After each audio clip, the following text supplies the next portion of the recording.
All right, we're back with some more Charlotte's Web, chapter 21, Last Day. Whose last day? Last day of summer, perhaps? Charlotte and Wilbur were alone. The families had gone to look for Fern. Templeton was asleep. Wilbur lay resting after the excitement and strain of the ceremony. His medal still hung from his neck. By looking out of the corner of his eye, he could see it. "Charlotte," said Wilbur after a while, "why are you so quiet?" "I like to sit still," she said. "I've always been rather quiet." "Yes, but you seem specially so today. Do you feel all right?" "A little tired, perhaps, but I feel peaceful. Your success in the ring this morning was, to a small degree, my success. Your future is assured. You will live, secure and safe, Wilbur. Nothing can harm you now. These autumn days will shorten and grow cold. The leaves will shake loose from the trees and fall. Christmas will come, then the snows of winter. You will live to enjoy the beauty of the frozen world, for you mean a great deal to Zuckerman, and he will not harm you, ever. Winter will pass, the days will lengthen, the ice will melt in the pasture pond. The song sparrow will return and sing. The frogs will awake, the warm wind will blow again. All these sights and sounds and smells will be yours to enjoy, Wilbur. This lovely world, these precious days. Man, I hope she's right. Charlotte stopped. A moment later, a tear came to Wilbur's eye. "Oh, Charlotte," he said, "to think that when I first met you, I thought you were cruel and bloodthirsty." When he recovered from his emotion, he spoke again. "Why did you do all this for me?" he asked. "I don't deserve it. I've never done anything for you." "You have been my friend," replied Charlotte. "That in itself is a tremendous thing. I wove my webs for you because I liked you. After all, what's a life anyway? We're born, we live a little while, we die. A spider's life can't help being something of a mess with all this trapping and eating flies. By helping you, perhaps, I was trying to lift up my life a little. Heaven knows anyone's life can stand a little of that." "Well," said Wilbur, "I'm no good at making speeches. I haven't gotten your gift for words, but you have saved me, Charlotte, and I would gladly give my life for you. I really would." "Oh, I'm sure you would, and I thank you for your generous sentiments." "Charlotte," said Wilbur, "we're all going home today. The fair is almost over. Won't it be wonderful to be back home in the barn cellar again with the sheep and the geese? Aren't you anxious to get home?" For a moment Charlotte said nothing. Then she spoke in a voice so low Wilbur could hardly hear the words. "I will not be going back to the barn," she said. Wilbur leapt to his feet. "Not going back?" he cried. "Charlotte, what are you talking about?" "I'm done for," she replied. "In a day or two I'll be dead." Were you expecting that, guys?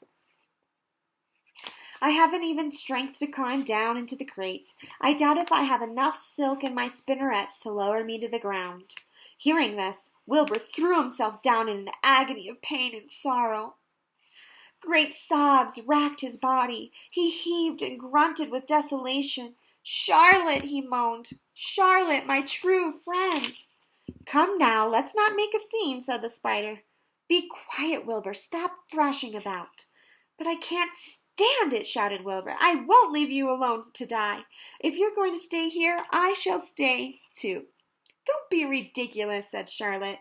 "You can't stay here. Zuckerman and Lurvy and John Arable and the others will be back any minute now, and they'll shove you into the crate and away you'll go. Besides, it wouldn't make any sense for you to stay. There would be no one to feed you. The fairgrounds will soon be empty and deserted."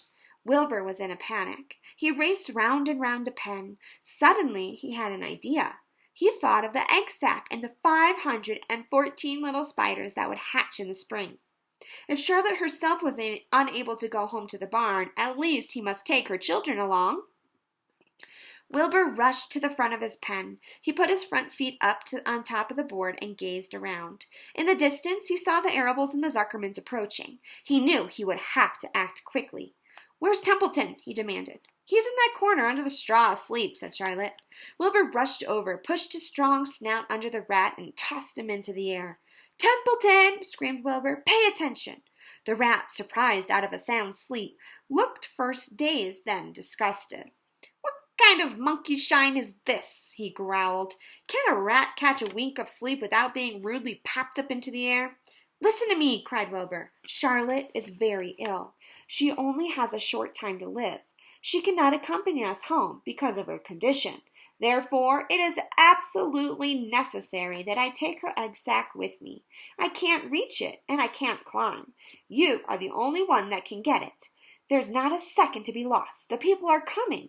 They'll be here in no time. Please, please, please, Templeton, climb up and get the egg sac. The rat yawned. He straightened his whiskers. Then he looked up at the egg sac. So, he said in disgust, so it's old Templeton to the rescue again, is it? Templeton, do this, and Templeton, do that. Templeton, please run down to the dump and get me a magazine clipping. Templeton, please lend me a piece of string so I can spin a web. Oh, hurry, said Wilbur. Hurry up, Templeton. But the rat was in no hurry. He began imitating Wilbur's voice. So it's hurry up, Templeton, is it? He said. Ho, ho.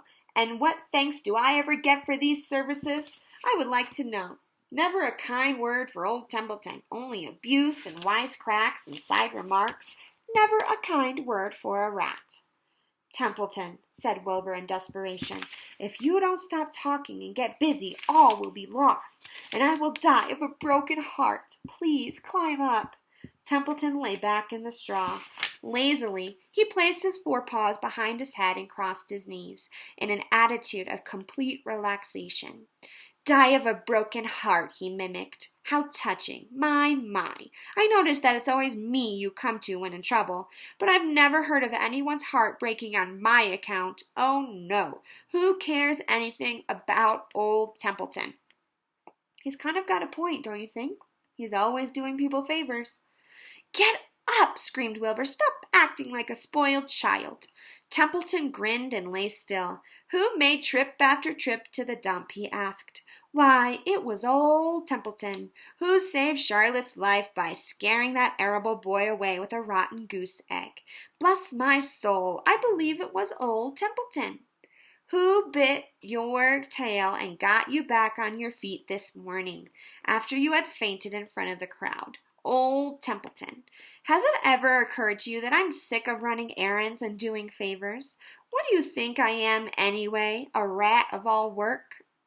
Wilbur was desperate. The people were coming, and the rat was failing him. Suddenly he remembered Templeton's fondness for food. Templeton, he said, I will make you a solemn promise. Get Charlotte's egg sac for me, and from now on I will let you eat first when Lurvy slaps me. I will let you have your choice of everything in the trough, and I won't touch a thing until you're through. The rat sat up. You mean that? He said. I promise, cross my heart. All right, it's a deal, said the rat. He walked to the wall and started to climb. His stomach was still swollen from last night's gorge. Groaning and complaining, he pulled himself slowly to the ceiling. He crept along till he reached the egg sac. Charlotte moved aside for him. She was dying, but she still had strength enough to move a little. Then Templeton bared his long, ugly teeth and began snipping the thread that fastened the sack to the ceiling. Wilbur watched from below. Use extreme care, he said. I don't want a single one of those eggs harmed. Thiff, thuff, thick in my mouth, complained the rat. It's worth the caramel candy. But Templeton worked away at the job and managed to cut the sack adrift and carry it to the ground when he dropped it in front of Wilbur. Wilbur heaved a great sigh of relief. Thank you, Templeton, he said. I will never forget this as long as I live. Neither will I, said the rat, picking his teeth. I feel as though I'd eaten a spool of thread. Well, home we go. Templeton crept into the crate and buried himself in the straw. He got out of sight just in time. Lurvy and John Arable and Mr. Zuckerman came along at that moment, followed by Mrs. Arable and Mrs. Zuckerman and Avery and Fern.